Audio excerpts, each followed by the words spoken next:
पाठ्यपुस्तक संचयन कक्षा 9 पाठ चौथा। मेरा छोटा सा निजी पुस्तकालय। लेखक धर्मवीर भारती। पर आप पूछ सकते हैं कि किताबें पढ़ने का शौक तो ठीक, किताबें इकट्ठी करने की सनक क्यों सवार हुई? उसका कारण भी बचपन का एक अनुभव है। इलाहाबाद भारत के प्रख्यात शिक्षा केंद्रों में एक रहा है।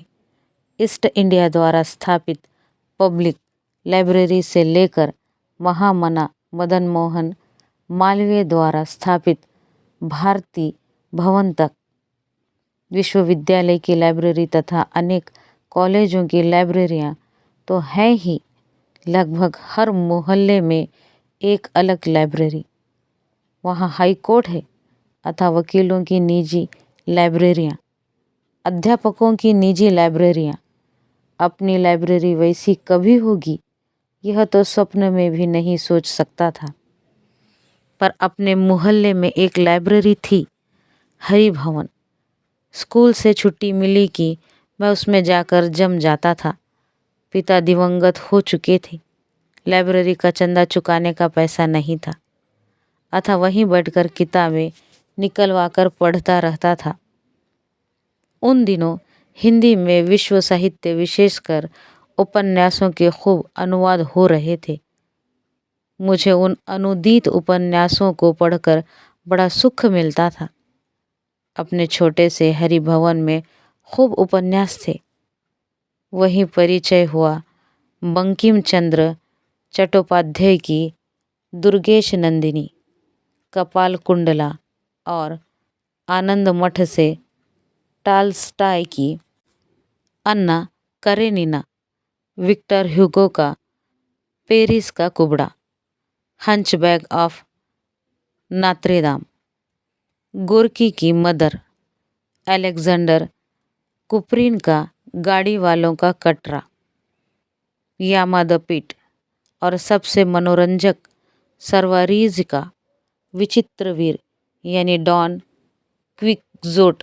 हिंदी के ही माध्यम से सारी दुनिया के कथा पात्रों से मुलाकात करना कितना आकर्षक था। लाइब्रेरी खुलते ही पहुंच जाता और जब शुक्ल जी लाइब्रेरियन कहते कि बच्चा अब उठो, पुस्तकालय बंद करना है, तब बड़ी अनिच्छा से उठता। जिस दिन कोई उपन्यास अधूरा छूट जाता उस दिन मन में कसक होती कि काश इतने पैसे होते कि सदस्य बनकर किताब इशू करा लाता, या काश इस किताब को खरीद पाता तो घर में रखता, एक बार पढ़ता, 2 बार पढ़ता, बार बार पढ़ता। पर जानता था कि यह सपना ही रहेगा, भला कैसे पूरा हो पाएगा। पिता के देहावसान के बाद तो आर्थिक संकट इतना बढ़ गया कि पूछिए मत। फीस जुटाना तक मुश्किल था। अपने शौक की किताबें खरीदना तो संभव ही नहीं था। एक ट्रस्ट से योग्य पर असहाय छात्रों को पाठ्य पुस्तकें खरीदने के लिए कुछ रुपए सत्र के आरंभ में मिलते थे।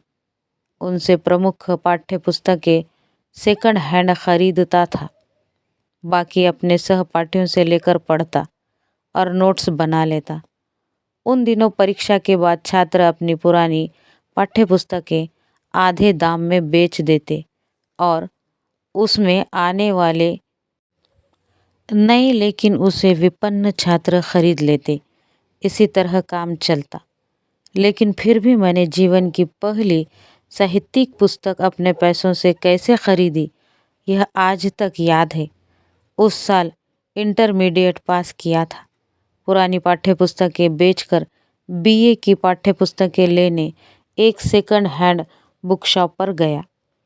उस बार जाने कैसे पाठ्य पुस्तकें खरीद कर भी 2 रुपए बच गए थे।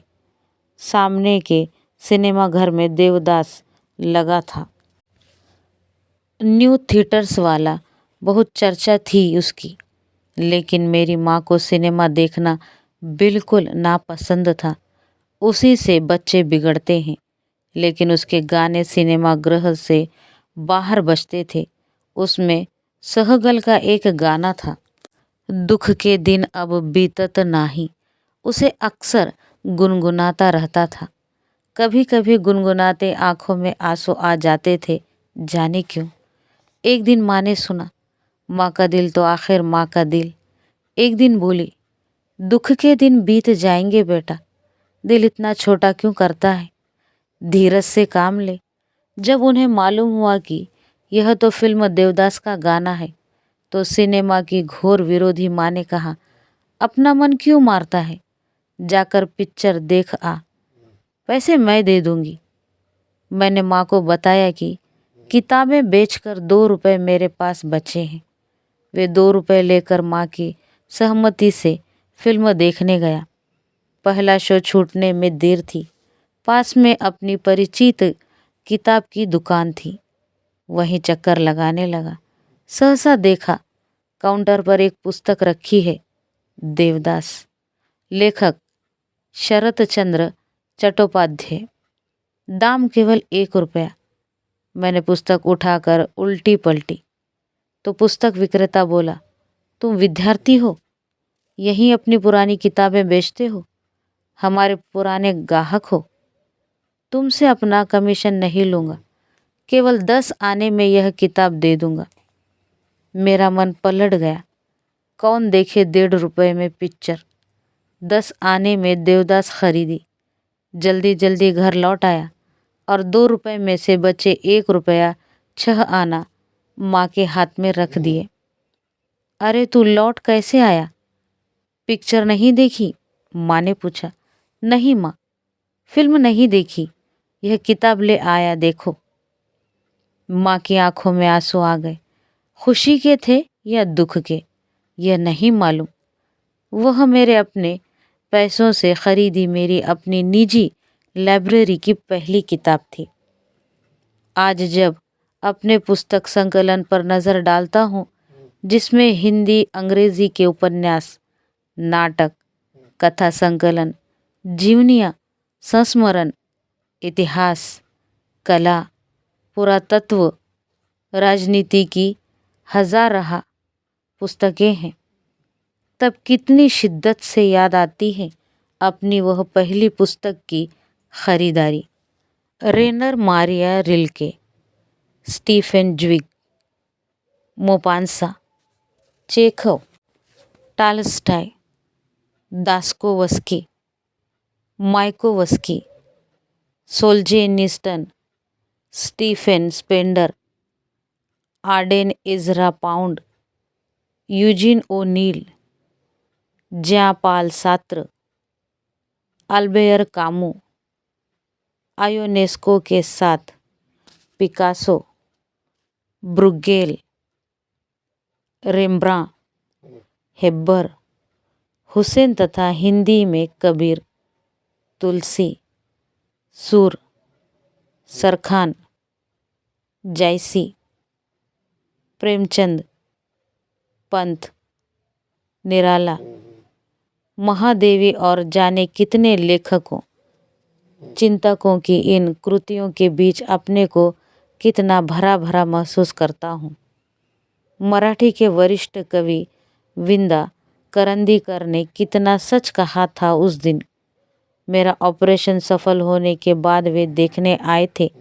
बोले, भारती, ये सैकड़ों महापुरुष जो पुस्तक रूप में तुम्हारे चारों ओर विराजमान हैं, इन्हीं के आशीर्वाद से तुम बचे हो। इन्होंने तुम्हें पुनर्जीवन दिया है। मैंने मन ही मन प्रणाम किया, विंदा को भी, इन महापुरुषों को भी।